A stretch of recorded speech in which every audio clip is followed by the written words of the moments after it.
This podcast contains discussions of coercive control, emotional abuse, and domestic abuse. Listener discretion is advised. Hi, and welcome back to episode 92 of After the Quiet. If you've been listening to this podcast from the beginning, there's a question you may have asked yourself. Or maybe it's a question someone has asked you. Why didn't you leave sooner? It's probably one of the most common questions people ask survivors of abusive relationships. And honestly, for years I asked myself the same question. Why did I stay? The answer isn't simple. Because the truth is, it wasn't all bad. I think that's one of the biggest misconceptions people have about abusive relationships. They imagine constant chaos, constant fighting, constant fear. But that's not what my marriage looked like. Not all the time. When we first got married, things were good. We were building a life together. We bought a home. We welcomed our first child. Those are happy memories. When I look back at pictures from those years, I can genuinely remember moments of joy. The controlling behavior, the accusations, the paranoia, those didn't begin right away. For me, things really changed when I was pregnant with our second child. That's when I started noticing that something felt different. The questioning, the jealousy, the suspicion. Little by little, they became part of everyday life. But even then, I always found an explanation. There were times when I blamed his behavior on stressful things that had happened to us, like the flood in our basement, or when work slowed down and money became more uncertain. I told myself, he's under a lot of pressure. He's stressed. Things will get better once this passes. Because don't we all have seasons in life that are harder than others? I thought I was simply supporting my husband through difficult times. I kept waiting for life to calm down, for him to become the person I remembered. But the stressful events came and went. The behavior stayed. Other times, I blamed myself. Maybe I expected too much. Maybe I wanted a life that wasn't realistic. Maybe I needed to lower my expectations. Maybe if I were more patient, more understanding, more supportive, things would get better. That's what emotional abuse does. It slowly convinces you that you're the problem. That if you could just become a little more or a little less, everything would finally be okay. I didn't realize that I was constantly moving the goalposts. Every time I adjusted, the expectations changed again. There was always another reason why things weren't working. There was always another way I was falling short.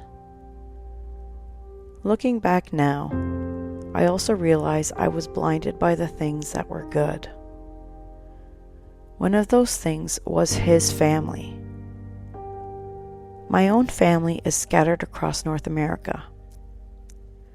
Growing up, I didn't have that experience of a large extended family all living nearby. His family was the opposite. Cousins lived minutes apart.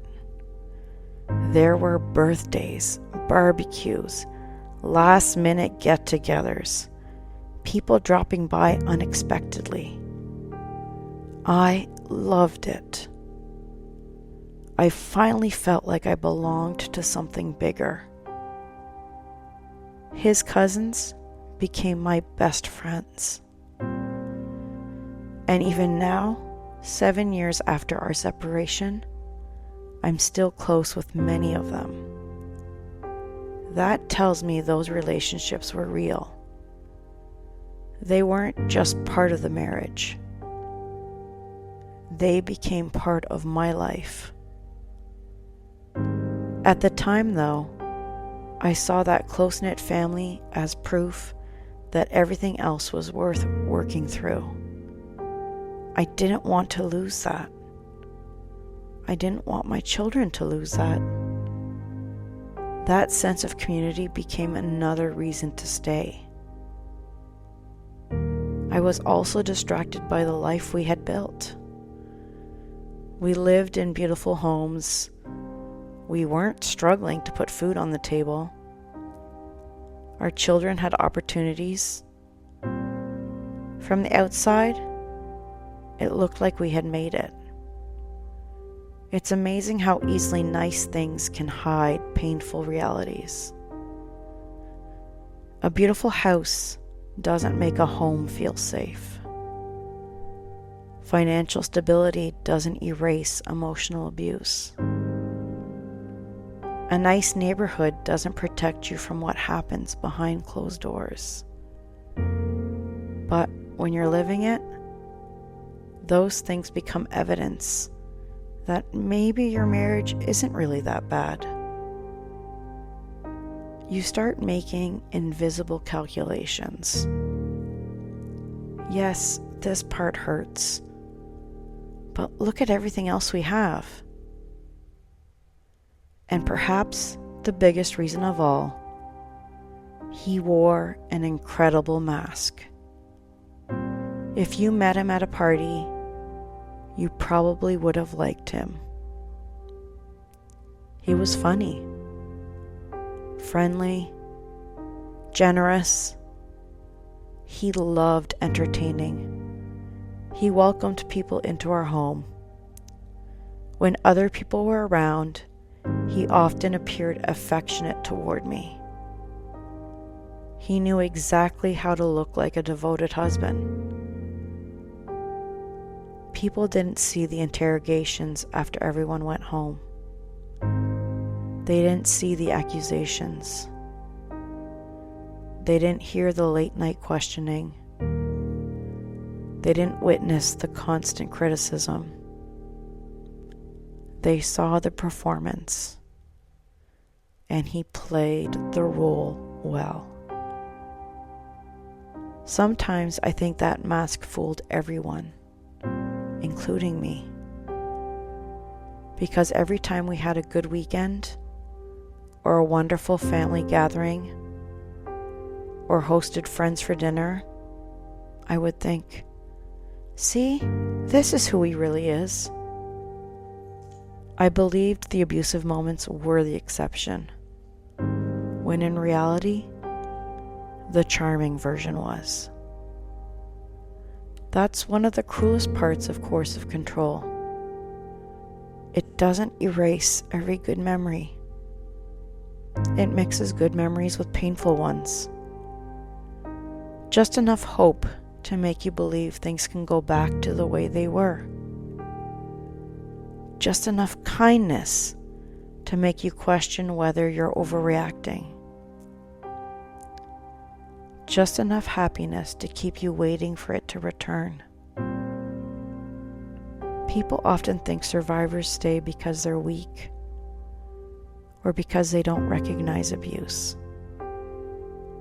But many of us stay because we're holding on to the person we first fell in love with. We're waiting for the version of them that keeps appearing just often enough to convince us they're still in there. We don't realize that we're waiting for someone who only shows up when it benefits them.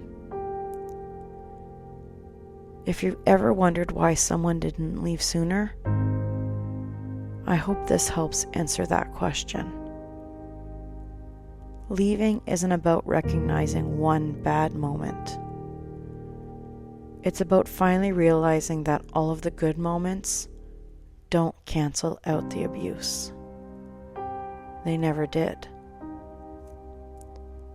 Thank you for listening to After the Quiet. If today's episode resonated with you, I hope you'll follow the podcast and share it with someone who may need to hear it. Because sometimes the question isn't, why didn't you leave? Sometimes the better question is, what made it so hard to believe you needed to?